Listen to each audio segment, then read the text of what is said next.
Et oui les amis, ce personnage de bande dessinée existe aussi dans la réalité, puisque lui c'est moi, et moi c'est lui. Dans les deux sens, c'est Toto. Et ma fille Vaiana en est l'héroïne. Ainsi, à travers cette vidéo, je compte vous faire partager mon univers.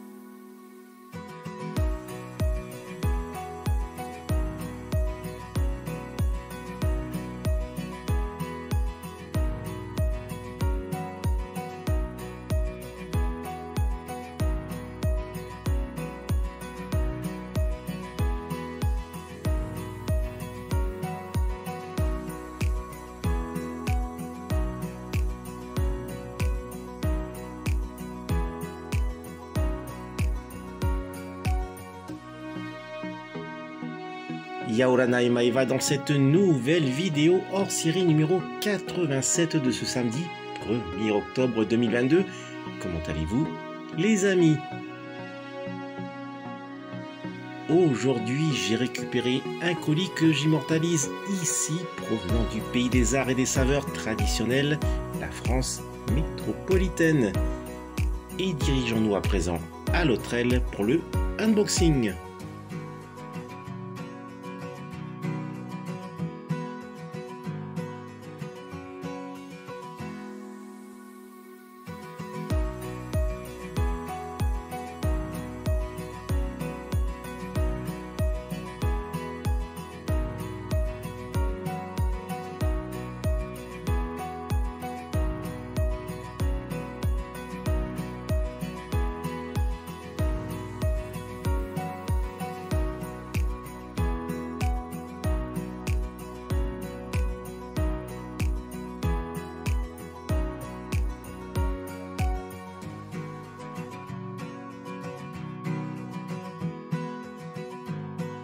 Un déballage efficace,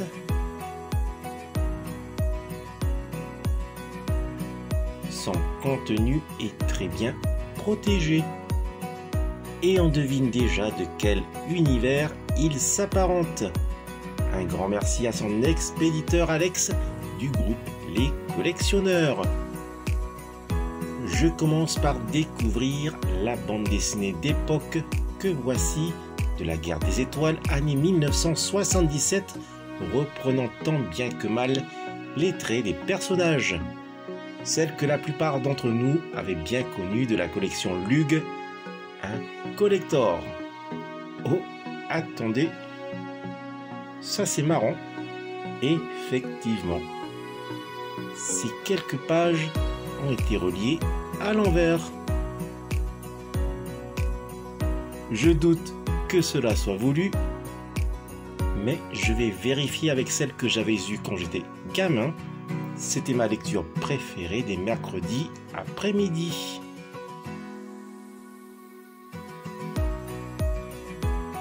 Ici, tout est correctement relié.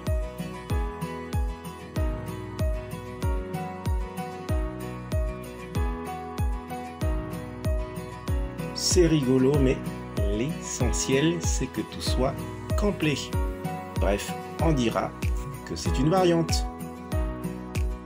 Autour de cette seconde bande dessinée tirée du film L'Empire contre-attaque, toujours de la collection Lug, année 1980. Cette fois-ci, les dessins se rapprochent un peu plus du film. Ok, tout est parfaitement relié pour celle-ci. Et voici bien sûr celle conservée depuis mon enfance. 42 ans pour avoir un doublon dans ma collection. Je continue avec le livre des masques du film Le Retour du Jedi aux éditions Hachette Jeunesse, année 1983. Ce sont des masques prédécoupés ici. L'amiral Akbar, Darth Vader, le garde Gamorrean C-3PO, le plastron de contrôle respiratoire, la princesse Leia, Bib Fortuna, quelques accessoires, Maître Yoda, le Ewok Wicket et juste avant Chewbacca. Tout est complet. Je poursuis avec le livre illustré du Retour du Jedi, année 1983, paru aux éditions Hachette Jeunesse. Il y a de superbes photos. Je comprends pourquoi à l'époque je tenais absolument à voir tous les livres illustrés de la saga. Absolument magnifique. Et je termine cette partie lecture avec la bande dessinée du Retour du Jedi de la collection Lug année 1983, celle qui est à mon avis la plus aboutie pour cette époque. Effectivement, les dessins sont réussis et l'action est de mise. Vous vous en doutez certainement que c'est un doublant, puisque voici celui que j'avais eu gamin, acheté par ma petite maman. Un tout autre support à présent avec ce disque 33 tours de l'Empire contre-attaque, raconté par Dominique Paturel. C'est un livre-disque de 24 pages avec des photos du film, année 1983. Un rapide coup d'œil sur le disque vinyle.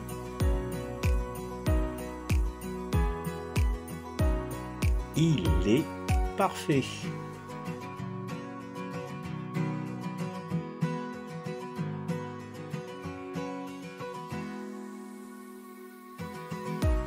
Un petit aperçu maintenant sur les pages.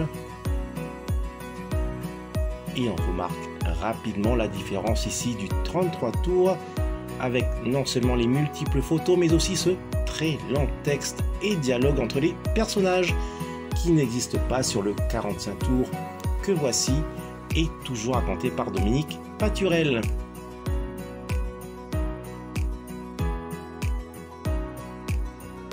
Voilà, on peut rapidement voir la différence. Et lorsque j'étais gamin, je connaissais pour ainsi dire par cœur le texte, tellement je l'écoutais en boucle les mercredis après-midi et les week-ends.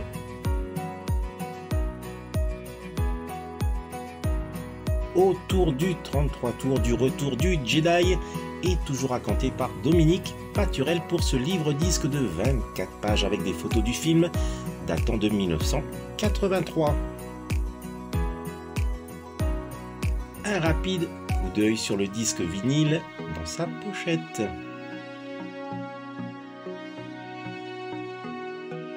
Les pages contiennent bien sûr les superbes scènes de ce grandiose space opéra.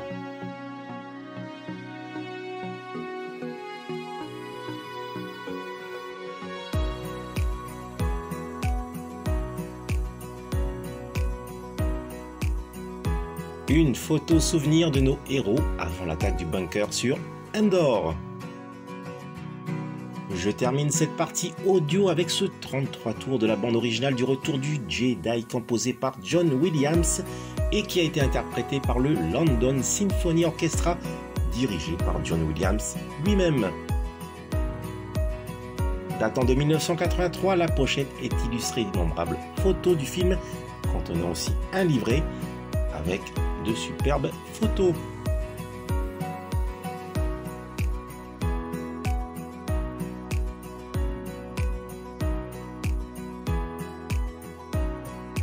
Je vais jeter un œil voir les deux sur le disque vinyle. N'oubliez pas de ranger toujours vos disques à la verticale. Et je termine cet unboxing avec ce petit paquet contenant des figurines 3.75 plus ou moins 9 cm de l'univers Star Wars. Elles sont tirées de la série The Mandalorian saison 1 et 2, comme avec l'Imperial Death Trooper vu la première fois dans le spin-off Rogue One, qui est ici de la gamme rétro. Qu'est-ce que la gamme rétro, me demanderez-vous? Eh bien, il s'agit tout simplement de mettre une sélection de figurines dans le style des premières figurines de 1978, comme par exemple la princesse Leia, ici sur carte blister. Une version rétro de cette même figurine est ressortie en 2019 et Hasbro a eu la bonne idée de ressortir quelques-unes de cette même époque. Ainsi, pour égayer le tout, la série The Mandalorian a eu le privilège d'entrer dans cette collection rétro depuis 2021. A noter que Gentle Giant en avait fait de même pour cette figurine de la princesse Leia, mais à plus grande échelle. Je continue avec la figurine rétro de Boba Fett, toujours de la série The Mandalorian saison 2.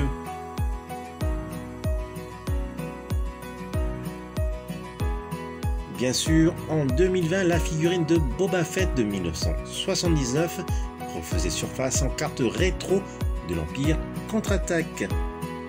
Sachez également qu'en 2010, Hasbro avait ressorti la figurine de Boba Fett de 1979 en carte blister Star Wars avec le missile éjectable, une figurine sur carte blister difficile à trouver.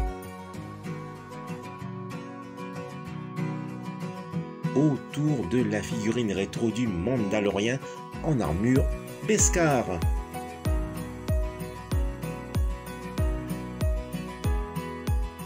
Celle-ci est la seconde figurine du Mandalorien, déjà sortie en 2021 en armure standard, que voici.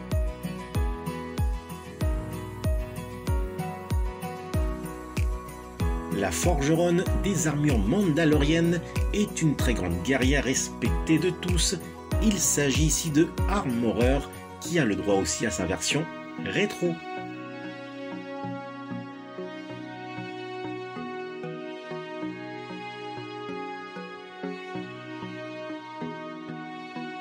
Une autre guerrière mandalorienne, Bo-Katan Kryze, qui est à la recherche du sabre noir détenu par Moff Gideon. Ce personnage devait obligatoirement avoir sa version rétro puisqu'en 2021 sortait celle de Moff Gideon. Et je termine avec la rétro de Ahsoka Tano qui nous avait fait la grande surprise d'apparaître en live action dans la saison 2 de la série The Mandalorian. A noter la sortie prochaine de la série en live action dédiée à ce Jedi qui avait quitté l'ordre bien avant le commencement de l'épisode 3, la revanche des Sith, et ce dans la saison 5 de la série animée de Clone Wars. Et c'est grâce à Ahsoka qu'on apprend que l'enfant se nomme Grogu, qui bien sûr avait eu droit à sa version rétro, que voici. Alors, un petit souhait personnel. Je possède ici bien sûr la version rétro de Han Solo. Et j'aimerais beaucoup qu'ils nous ressortent la première version que j'ai connue, qui avait été retirée et remodelée. C'est bien sûr celle dite petite tête, qui est assez difficile à trouver. Et pourquoi pas la version Jawa avec sa cape vinyle, comme ici.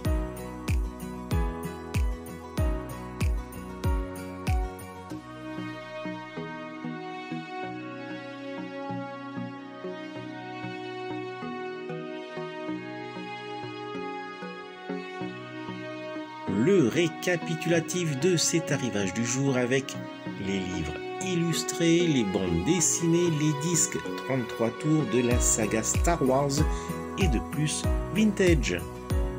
La vague 4 rétro collection de figurines 3.75 plus ou moins 9 cm de la série live action The Mandalorian saison 2 comprenant 6 figurines.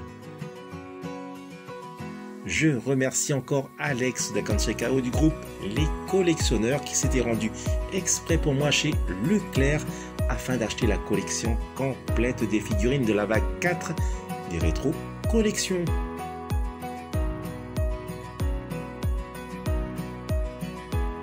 Voilà les amis, se termine cette vidéo hors série. Maoru de l'avoir visionnée jusqu'au bout. Maoru également si vous aimez cette vidéo en mettant un fulgureux pouce levé et si vous vous abonnez à ma chaîne. Surtout, prenez soin de vous et je vous dis, telle est la voie. Allez, nana!